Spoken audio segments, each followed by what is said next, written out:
For complete setup, preventive maintenance, and safe operating instructions, please read the operator's manuals that have been enclosed with this tool package.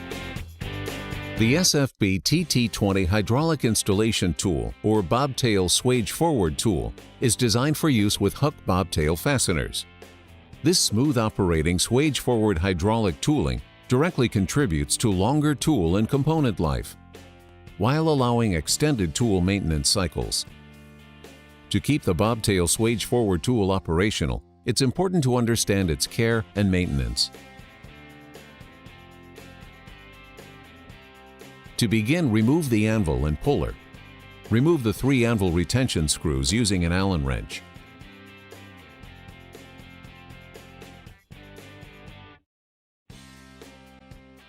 To remove the anvil, use a spanner wrench, turning it until the anvil loosens.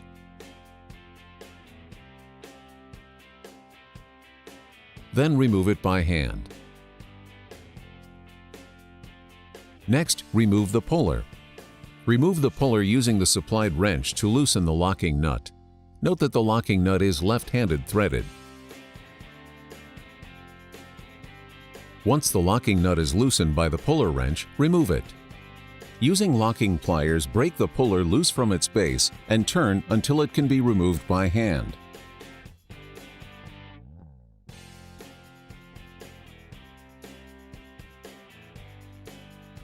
Next step will be to remove the protective plate over the back cap, which protects the rear section of the tool cylinder. An Allen wrench will remove the 4 hex screws.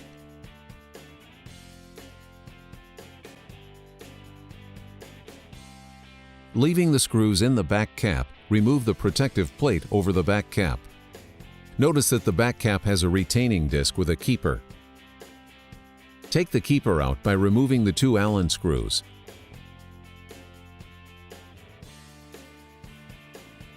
This is the keeper, and this is the retaining disc that we'll remove before disassembly.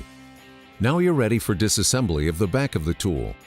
Note, if the back cap is too tight, you'll need to put the tool in a vise to break it loose. To remove the back cap, insert a 1/2 inch Allen wrench, break the back cap loose, and thread it all the way out. Remove the wrench and lay the tool on its side. Using a long rod, insert it into the back cap. Hammer it out the back of the tool.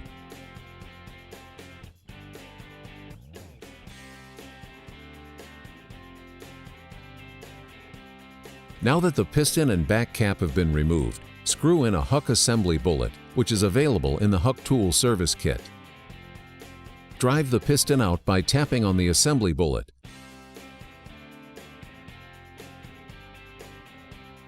Remove the piston bullet from the rear of the cylinder.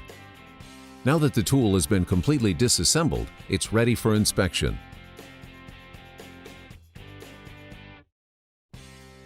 Start by inspecting and changing the O-ring seals on the cylinder.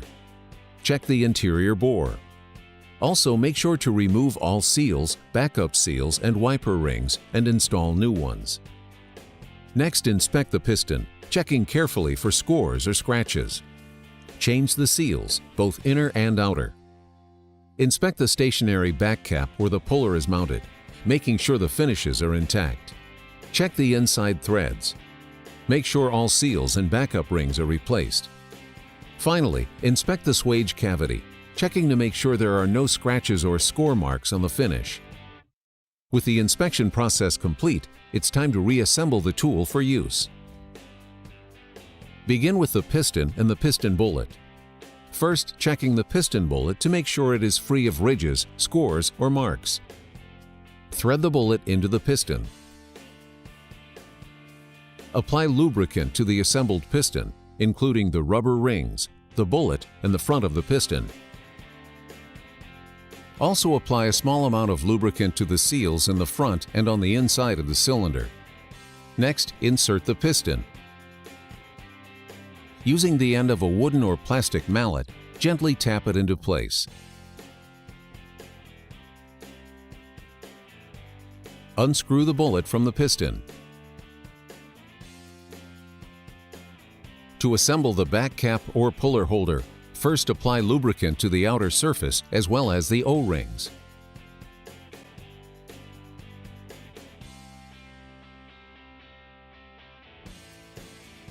Now thread in the back cap with the wrench. Continue threading until it bottoms out.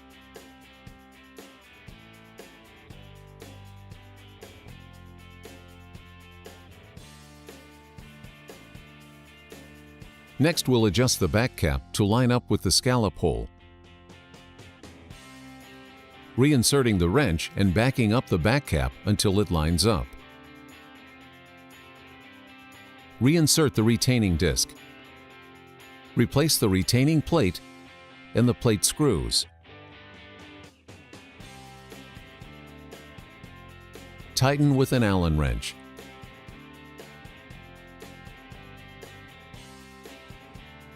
Now replace the end cap cover. Rotate it until you feel the screws fall into place. Using an Allen wrench, screw them in until they're tight.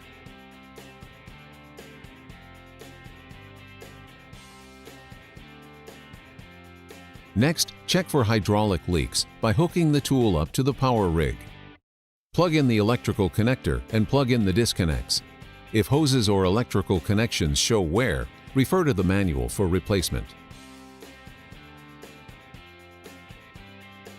Now we're ready to cycle the tool and check for leaks, checking the front and back of the tool carefully for leaks. Once you're confident there are no leaks, you're ready to install the anvil and puller. Turning the tool upright, first install the puller. The puller assembly is made up of the puller itself as well as a jam nut. Be sure the puller is completely extended from the jam nut without it coming off. This will ensure the puller will bottom out in the anvil. Install the puller, keeping in mind it has left-hand threads. Rotate it in until it bottoms out. Next, using the puller wrench, tighten the locking nut. To do this, put the wrench directly over the top of the puller and turn until it tightens completely. Note, be sure to tighten it to the recommended 70 to 75 foot-pounds of torque. To install the anvil, use locking pliers that are available through a local hardware store to compress the puller. Once the puller is compressed, place the anvil over the puller. Now, release the locking pliers and tap the anvil down.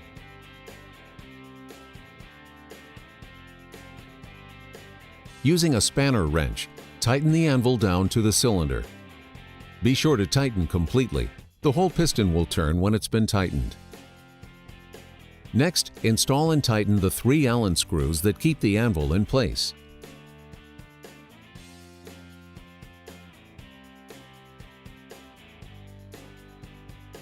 To test the tool with a fastener, start with a HUCK bobtail pin and collar.